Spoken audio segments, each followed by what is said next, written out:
State bank of India. ये नाम सुनते ही शायद सबसे पहले हमारे मन में इसके खराब सर्विस और एम्प्लॉयज के बैड बिहेवियर्स आते होंगे, क्योंकि लंच टाइम का बहाना बनाकर घंटों गायब रहना, आधे घंटे बाद आइएगा, लंच टाइम चल रहा है, छोटे से छोटे काम के लिए अलग अलग विंडोज पर लोगों को भेजना, ये सब SBI के बहुत सारे ब्रांचेस का डेली का काम है। लेकिन इसके बावजूद एक मैजिकल रिपोर्ट दिखाऊं, फाइनेंशियल ईयर 2024 के फर्स्ट क्वार्टर में रिलायंस का नेट प्रॉफिट जहां 16,011 करोड़ रुपए था, वहीं SBI का नेट प्रॉफिट था 18,537 करोड़ रुपए। यानी कि SBI ने एशिया के सबसे अमीर आदमी मुकेश अंबानी के बादशाहत को भी पीछे छोड़ दिया है। पर ऐसा हुआ कैसे? स्टेट बैंक ऑफ इंडिया कैसे भारत का सबसे बड़ा बैंक बना? किस तरह आज से 218 साल पहले इसे अंग्रेजों ने हमारे ही खिलाफ लड़ाई के लिए शुरू किया था? आज के इस वीडियो में हम सब कुछ डिटेल में डिस्कस करने वाले हैं।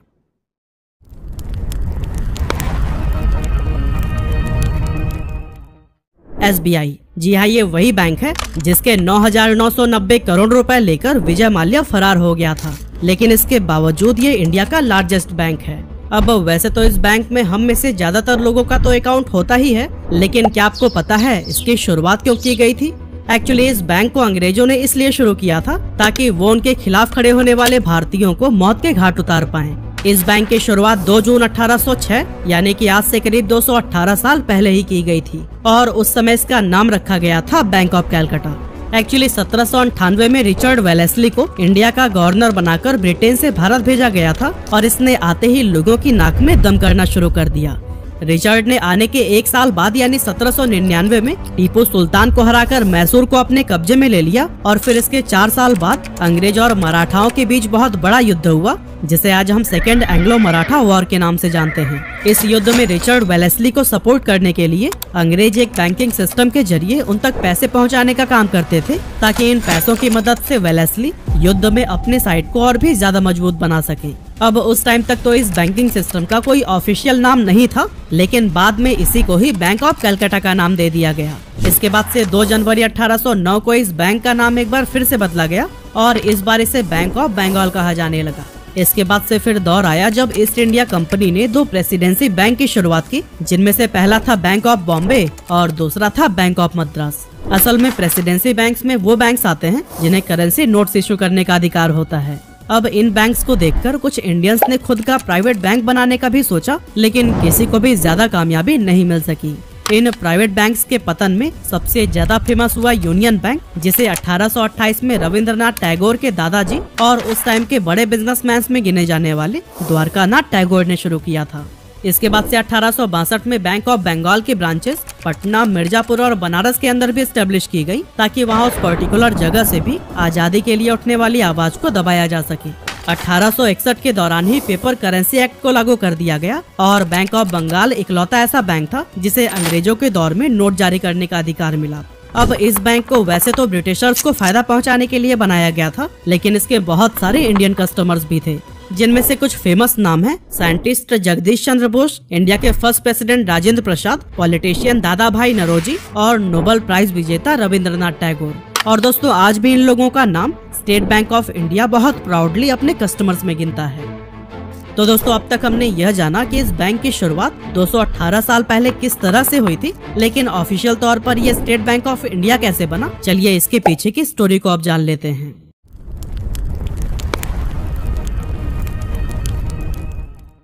तो दोस्तों, 27 जनवरी 1921 में बैंक ऑफ बंगाल के साथ साथ 2 और बैंक्स, बैंक ऑफ बॉम्बे और बैंक ऑफ मद्रास को मर्ज करके एक नया बैंक बनाया गया था, जिसका नाम रखा गया इंपीरियल बैंक ऑफ इंडिया। फिर आया 1947 जब भारत को अंग्रेजों से आजादी मिल गई और इसके बाद भी इंपीरियल बैंक ऑफ इंडिया पहले की तरह ही अपनी सर्विस देता रहा अंटिल 1955। असल में आजादी मिलने के 8 साल बाद तक ये इंपीरियल बैंक ऑफ इंडिया ही रहा, लेकिन 1955 में रिजर्व बैंक ऑफ इंडिया ने इसके 60% स्टेक को अपने कंट्रोल में ले लिया और फिर 30 अप्रैल 1955 को इस बैंक का नाम बदलकर स्टेट बैंक ऑफ इंडिया कर दिया गया। आगे चलकर 1969 से 1985 तक SBI ने bank of Bihar, national bank of Lahore, Krishnaram Baldev bank और बैंक ऑफ कोची को एक्वायर कर लिया। साथ ही SBI में वो 7 रीजनल बैंक्स भी मर्ज हो गए, जिनकी शुरुआत कभी उन स्टेट्स के राजाओं ने किया था। इस तरह से SBI आज 23% मार्केट शेयर के साथ इंडिया का लार्जेस्ट बैंक है और इतना ही नहीं, इसे one of the largest employer में भी गिना जाता है, क्योंकि यह बैंक अकेले 2.5 लाख लोगों को रोजगार देता है।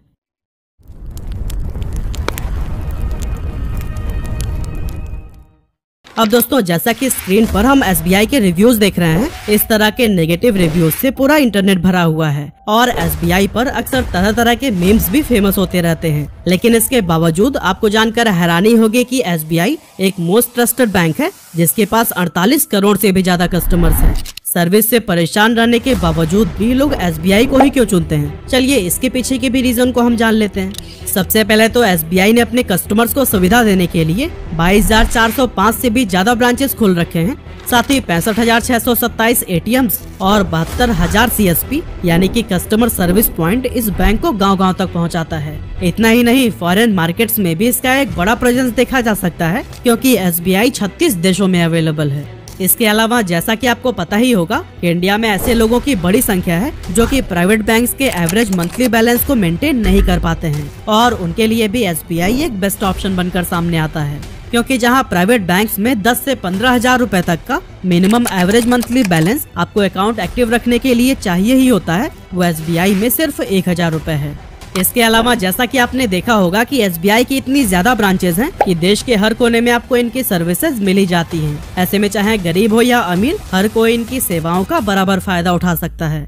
जबकि ज्यादातर प्राइवेट बैंक्स सिर्फ प्रीमियम कस्टमर्स को ही सर्विस देने में इंटरेस्टेड होते हैं, इसीलिए उन एरियाज में वो अपना ब्रांचेस ओपन नहीं करते हैं जहाँ से उनकी टारगेट अचीव न हो सके। कई जगहों पर तो SBI ने अपनी स्पेशल एग्रीकल्चर ब्रांचेस भी खोल रखी हैं, जिनकी मदद से ये किसानों को फसल बीमा से लेकर पशुपालन के लिए भी तरह तरह के स्कीम्स का लाभ देता है। इसके अलावा जैसा कि ये एक गवर्नमेंट बैंक है, इसीलिए सरकार जो भी स्कीम लागू करती है उसके बारे में लोगों को जागरूक करने और उसे ज्यादा से ज्यादा लोगों तक पहुंचाने का काम भी SBI ही सबसे ज्यादा करता है। तो जब किसी बैंक से कस्टमर्स को इतने सारे बेनिफिट्स मिल रहे हों और जहां प्राइवेट बैंक्स महंगी सर्विस फी, मेंटेनेंस फी और कई तरह के चार्जेस लगाते हों, ऐसे में जाहिर सी बात है कि SBI पर लोगों का भरोसा तो रहेगा ही।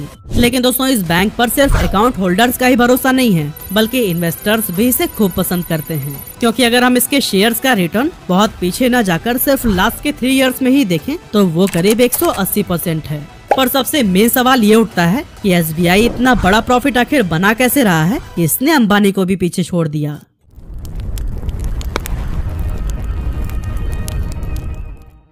तो असल में दोस्तों SBI हमेशा से ही प्रॉफिटेबल नहीं रहा है, क्योंकि जब प्राइवेट बैंक्स ने अपने पैर जमाने शुरू किए तो इसका इम्पैक्ट कई सरकारी बैंकों पर पड़ना शुरू हो गया, जिनमें से एक SBI भी था।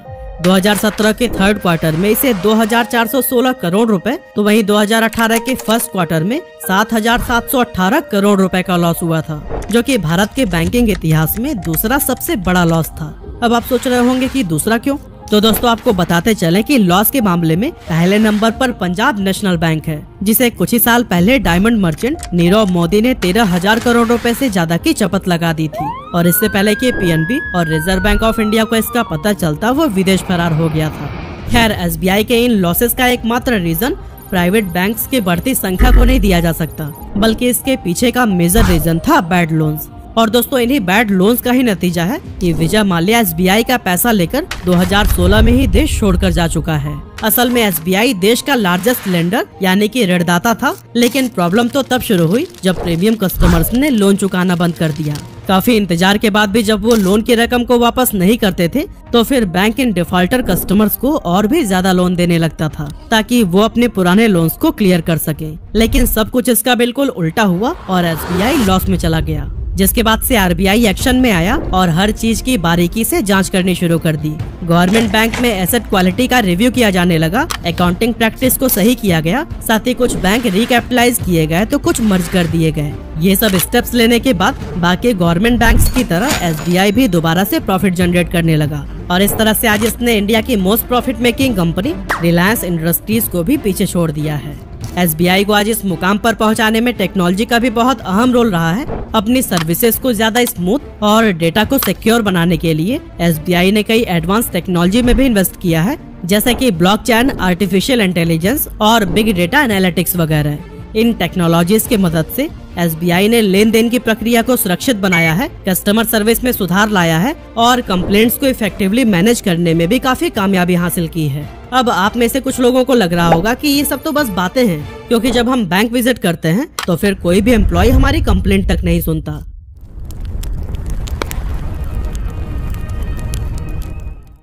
तो दोस्तों आप अपनी जगह पर बिल्कुल सही हैं। इवन मैं भी पहले इन्हें निकम्मा ही समझता था, लेकिन जब चीजों को उनके एंगल से देखना शुरू किया तो फिर सब कुछ साफ हो गया। इसीलिए अगर आप उन एम्प्लॉयज की साइड को देखेंगे तो आपको अंदाजा हो जाएगा कि उनके इन रूड बिहेवियर के पीछे का असल रीजन क्या है। तो जैसा कि हमने देखा कि SBI के पास 2,50,000 से भी ज्यादा एम्प्लॉयज हैं, लेकिन इसके बावजूद इस बैंक का सिस्टम सबसे ज्यादा ओवरलोडेड माना जाता है।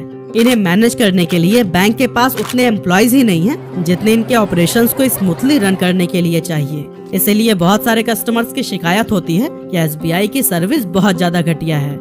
एक्चुअली इन सब प्रॉब्लम के पीछे की वजह यह है कि एक SBI एम्प्लॉय हर रोज लगभग 1700 से 1800 लोगों को हैंडल करता है, जो कि अपने आप में एक बहुत बड़ा चैलेंज है। अब कुछ पल के लिए आप उनकी जगह खुद को रख कर देखिए कि दिन में अगर सिर्फ 500 लोगों को हैंडल करना पड़े तो फिर आपकी मेंटल कंडीशन क्या ही होगी। और उन एम्प्लॉयज के लिए ये सिर्फ 1 या 2 दिन की बात होती तो वो जैसे तैसे करके इसे हैंडल कर लेते, पर इसी सेम एक्सपीरियंस से उन्हें हर रोज गुजरना पड़ता है। और दोस्तों इस चीज का एहसास SBI को भी है, इसीलिए बैंक्स में आने वाले कस्टमर्स की संख्या को कम करने के लिए इसने अपने मोबाइल ऐप को लॉन्च किया था, जिसका नाम रखा गया योनो। इस ऐप के जरिए अकाउंट होल्डर बिना ब्रांच विजिट किए credit card, debit card, passbook और चेकबुक के लिए अप्लाई कर सकते हैं। इसके अलावा SBI कस्टमर्स को घर बैठे बैठे ऐप की मदद से ही होम लोन, KYC और सेविंग अकाउंट ओपन करने जैसी कई सारी सुविधाएं भी देता है। इस तरह से इंडिया के बैंकिंग सेक्टर में सबसे ज्यादा स्पीड से ग्रो करने वाला बैंक SBI ही है, जिसके प्रॉफिट का आधे से ज्यादा हिस्सा गवर्नमेंट के पास चला जाता है। और अच्छी बात तो ये है कि वो पैसे वापस देश के डेवलपमेंट में लगाए जाते हैं, जिससे हर किसी को ही फायदा मिलता है। इस तरह से हम कह सकते हैं कि SBI गवर्नमेंट के लिए भी एक कैश काउ की तरह है। लेकिन दोस्तों इसे कैश काउ बनाने में कई दिग्गज लोगों का हाथ रहा है, जैसा कि आज SBI एसेट मैनेजमेंट में 3rd largest mutual fund house है, जिसे बनाने में फॉर्मर चेयरमैन DN घोष का बहुत बड़ा रोल रहा है। साथ ही 2017 में जब SBI बहुत बुरे समय से गुजर रहा था और लगातार इसके लॉसेस बढ़ती जा रही थी, उस टाइम पर SBI की पहली महिला चेयरमैन अरुंधति भट्टाचार्य ने इसे दोबारा प्रॉफिटेबल बनाने के लिए काफी सारा काम किया। इसी तरह से फॉर्मर चेयरमैन रजनीश कुमार ने भी योनो बनाकर एक बहुत ही फ्यूचरिस्टिक स्टेप लिया, जिसकी मदद से बैंक ब्रांचेस की फंक्शनैलिटी तो सुधरी ही, साथ ही कस्टमर बेस भी काफी इंक्रीज हो गया। और दोस्तों SBI को इस लेवल पर ले जाने के लिए बड़े बड़े ऑफिशियल्स के साथ साथ हर उन कर्मचारियों की मेहनत भी लगी है जो कि अपनी कैपेसिटी से ज्यादा काम करते हैं। इसीलिए अगली बार SBI की सर्विस को क्रिटिसाइज करते समय आप इन पहलुओं के बारे में भी जरूर सोचिएगा। वैसे SBI के साथ में आपका कैसा एक्सपीरियंस रहा है, हमें कमेंट करके जरूर बताइएगा।